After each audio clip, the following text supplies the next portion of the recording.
बहू की बिगड़ी माँ। अब मेरी बेटी का घर है, मतलब मेरा ही घर है ना। क्या आप भी समधन जी? हाँ हाँ, वो बात भी सही है आपकी। ये तो आप ही का घर है, जब चाहे मुंह उठा के आ जाया कीजिए, कोई दिक्कत नहीं। ये कहानी है त्रिवेणी की, जिसकी बेटी मालविका की शादी अर्जुन से होती है। अर्जुन एक बहुत ही बड़ा बिजनेसमैन होता है और अर्जुन और मालविका को कॉलेज से ही एक दूसरे से प्रेम होता है। अपनी बेटी महलों में ब्याही गई है, इस बात का पूरा फायदा उठाती है त्रिवेणी, क्योंकि त्रिवेणी को पहले से ही चोरी करने की आदत होती है और अब वो अपनी बेटी मालविका के ससुराल में बार बार जाकर चोरियां करना शुरू कर देती है। तो चलिए देखते हैं कि कैसी है इस बिगड़ी हुई माँ की कहानी। मम्मी, सासू माँ, ये लीजिए नाश्ता। माँ, ये बिस्किट्स आप मत खाइए, ये शुगर फ्री बिस्किट्स सासू माँ के लिए हैं, इन्होंने खास विदेश से मंगवाए हैं। अरे रहने दो मालविका बहू, पूनम रायचंद का दिल बहुत बड़ा है। मैं गरीबों को इतना दान करती हूँ तो क्या अपनी समधन को एक बिस्किट नहीं दे सकती? जस्ट किडिंग समधन जी। और हाँ मालविका बहू, आइंदा से तुम ये नौकरों वाले काम बिल्कुल मत करना। इन सब के हाथों में क्या मेहंदी रची है?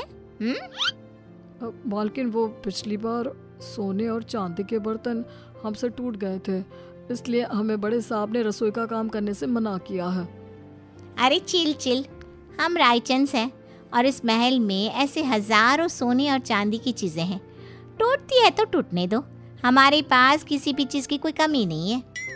ये सब सुनकर त्रिवेणी के मन में लालच का प्रकोप जाग उठता है और वो मन ही मन पूरे महल को निहारते हुए कहती है, हाय, अब जब ये पूनम रायचंद अपनी जुबान कह रही है, फिर तो इस घर पे भी हाथ साफ करना ही पड़ेगा। अपनी बेटी का ससुराल है तो क्या हुआ, इसमें कोई लाज शर्म नहीं, उल्टा मैं तो भाग्यवान हूँ कि मेरी बेटी एक महल की बहू बनी है।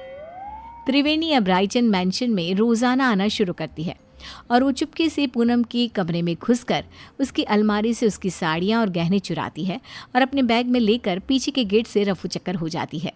पूनम जब हॉल में आती है तभी, अरे मालविका बहू, समधन जी कहाँ चली गई?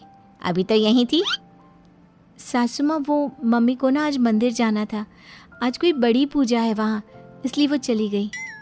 पूनम जब अपनी साड़ियाँ और गहने गायब दिखती है तो, ओफो, लगता है फिर से मैं अपनी साड़ियाँ और गहने कहीं रख कर भूल गई। लगता है लॉन्ड्री में गई है साड़ियाँ और गहनों को पॉलिशिंग के लिए दिया होगा। पूनम को भूलने और लापरवाही की आदत थी और कोई भी चीज़ यहाँ से वहाँ हो जाए तो वो उसका कसूर अपनी लापरवाही पर थोप देती, जो कि सच नहीं था। ये बस पूनम के मन का भ्रम था। ऐसे ही त्रिवेणी कभी रसोई में से चांदी और पीतल के बर्तन, कभी महल के मंदिर में से महंगी मिठाइयाँ, कभी कोई फ़ोन, कभी कोई घड़ी, तो कभी तिजोरी से पैसे चुराती रहती और महल में कानों कान किसी को भनक तक नहीं लगती। एक बार, अरे ये क्या मालविका, हमारी तिजोरी खाली और खुली क्यों है? इसका मतलब घर में चोरी हुई है। तुम रहती कहाँ हो? तुम्हारा हमारे कमरे ऊपर ध्यान नहीं रहता है क्या? ये क्या बेतुकी बात कर रहे हो आप अर्जुन? मैं इस घर की बहू हूँ और मेरे कंधों पर दुनिया भर की जिम्मेदारियाँ रहती हैं। अब क्या मैं कुर्सी लगाकर कमरे में बैठकर चौकीदारी करती रहूँ? वही रह गया है क्या? पूरे महल के हाउस कीपिंग स्टाफ और सिक्योरिटी को एकत्रित किया जाता है और सबकी तलाशी ली जाती है। पूनम को अब समझ में आ जाता है कि पिछले कुछ दिनों से सिर्फ उसकी ही नहीं बल्कि महल की काफ़ी चीज़ें भी गायब हो रही थी। पूनम का पति इंद्रेश कहता है, अरे पूनम, तुम खामखा अपने आप पर भुलक्कड़ होने का, लापरवाही होने का शक कर रही थी, जबकि चोरियां सिर्फ हमारी ही नहीं, पूरे महल की चीज़ों की चोरी हो रही थी और मालविका बहू और अर्जुन की भी कई सारी चीज़ें गायब हुई हैं। महल में सिक्योरिटी इंचार्ज बोलता है, बड़े साहब, हमने ये बात आपको बताने की कोशिश की, लेकिन पिछले कुछ दिनों से आप शहर के बाहर थे और मालकिन जी भी दिन भर बाहर रहती थी, तो बता ही नहीं पाए। महल में छोटी सी छोटी चीज़ें भी चोरी हो रही है। ये बात तो अब बहुत गंभीर हो गई है, और तगड़ी सिक्योरिटी तैनात कर लो। लेकिन अब इस घर में कोई चोरी नहीं होनी चाहिए। तभी वहां पे त्रिवेणी आ जाती है। क्या हुआ दामाद जी, और आप सब इतने चिंतित और परेशान से क्यों नजर आ रहे हो? कोई समस्या आन पड़ी है क्या? हाय हाय। अर्जुन त्रिवेणी को आए दिन होने वाली चोरियों के बारे में बताता है और त्रिवेणी थोड़ी सी घबरा भी जाती है। अरे बाप रे बाप, इतनी बड़ी बात! आम सी बात है, हमारे गली मोहल्लों में ना इतनी सारी चोरियां होती है, तो फिर ये तो एक राजमहल ठहरा। चिंता मत कीजिए आप सब, कड़ी सिक्योरिटी कर दीजिए। मतलब क्या, चोर और चौकन्ना हो जाएगा और कम चोरी करेगा। क्या मतलब है आपका समधन जी? हाय हाय, अरे गधेड़ी बेवकूफ त्रिवेणी, ये क्या बोल रही हो? बैल, मुझे मार जैसी समस्या खड़ी मत कर त्रिवेणी। समधन जी, किस सोच में डूब गई आप? अब कुछ भी तो नहीं समधन जी, समधी जी, मैं तो बस ये कह रही हूँ कि आप अपना सारा सामान सहज के छुपा के रखिए, इसमें भलाई होगी आपकी। पूनम को त्रिवेणी के इस व्यवहार पर थोड़ा सा शक आ जाता है। त्रिवेणी अब से रायचंद मैंशन में आना जाना कम कर देती है अपने घर में। बस अब अपना अगले कुछ दिनों तक का स्टॉक तो मैं भर लाई हूँ। अब वहाँ रायचंद मैंशन में मामला काफ़ी गर्म है। जब तक वो ठंडा नहीं हो जाता, मैं वहाँ तीज त्योहारों में ही आया जाया करूँगी, क्योंकि अगर मैं वहाँ गई तो चाहे मैं एक चम्मच ही क्यों ना लूँ, उसे भी चोरी करने से अपने आप को रोक नहीं पाऊंगी। क्या करूँ, आदत से मजबूर जो हूँ। और बेवकूफ रायचंद, उन्हें तो पता भी नहीं कि आस्तीन का सांप रोज उनके घर में आकर चोरी करके जाता है। बेचारे जितने माला माल हुए उतने ही कंगाल भी हो गए। महल में एक नौकर पूनम के पास जाकर उससे कहता है, मालकिन, मुझे ना आपको एक बात बतानी है। वो दरअसल छोटी मालकिन की मम्मी यानी कि त्रिवेणी जी को मैंने अपनी आंखों से चोरी करते हुए देखा था। क्या तुम घन चक्कर हो क्या? तुम्हें ये बात मुझे पहले बतानी चाहिए थी ना। मुझे वैसे भी उस सो कॉल्ड समधन जी त्रिवेणी पर शक तो आ ही रहा था, लेकिन कंफर्म नहीं कर पा रही थी मैं आपको ये बात पहले इसलिए नहीं बता रहा था क्योंकि मेरे पास कोई सबूत नहीं था और आप मेरी बात पर विश्वास भी नहीं करते। और तो और त्रिवेणी जी इतनी चालाक हैं कि उन्होंने महल की उन्हीं जगहों पर चोरी की है जहाँ सीसीटीवी कैमरा नहीं है। अब देखना मैं क्या चक्रव्यूह रचाती हूँ।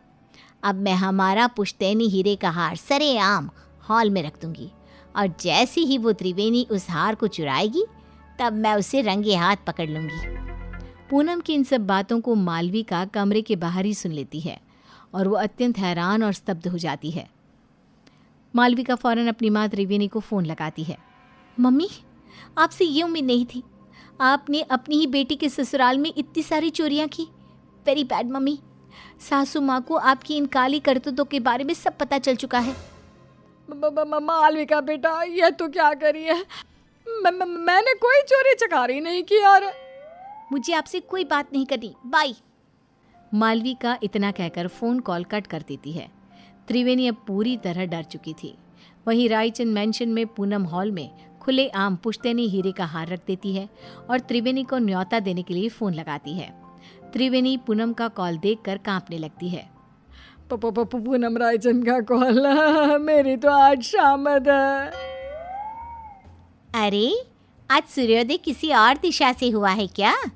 त्रिवेणी मेरा फ़ोन नहीं उठा रही। खैर, वो वैसी भी आज आने ही वाली थी 2 बजे तक। अपने आप आएगी और सारी चोरी सीसीटीवी में रिकॉर्ड हो जाएगी। पूनम अपने कमरे में आराम करने चली जाती है और सभी नौकर भी भोजन करने जाते हैं। तभी वहाँ पर बालकनी से एक चोर आता है और वो पुश्तैनी हीरे का हार चुरा कर ले जाता है। और बाद में जब पूनम ये सीसीटीवी में देखती है तब, ये क्या? ये तो एक आदमी चोर है। अरे नहीं, ये क्या कर दिया मैंने? तभी पूनम का फ़ोन बजता है और उसे एक वीडियो मैसेज आता है जिसमें त्रिवेणी का वीडियो होता है। क्यों समधन जी, आपको क्या लगा आप मुझे पकड़ लोगी? लेकिन मैं तो चली 7 समंदर पार। अब आप मुझे कभी पकड़ नहीं पाओगी। मेरी मालविका का ख्याल रखना और अपने सामान का भी। त्रिवेणी, तुम्हारी इतनी हिम्मत! पूनम गुस्से में फ़ोन पटक देती है और वहाँ त्रिवेणी एरोप्लेन में उड़कर सारा चुराया हुआ सामान लेकर रफू चक्कर हो जाती है।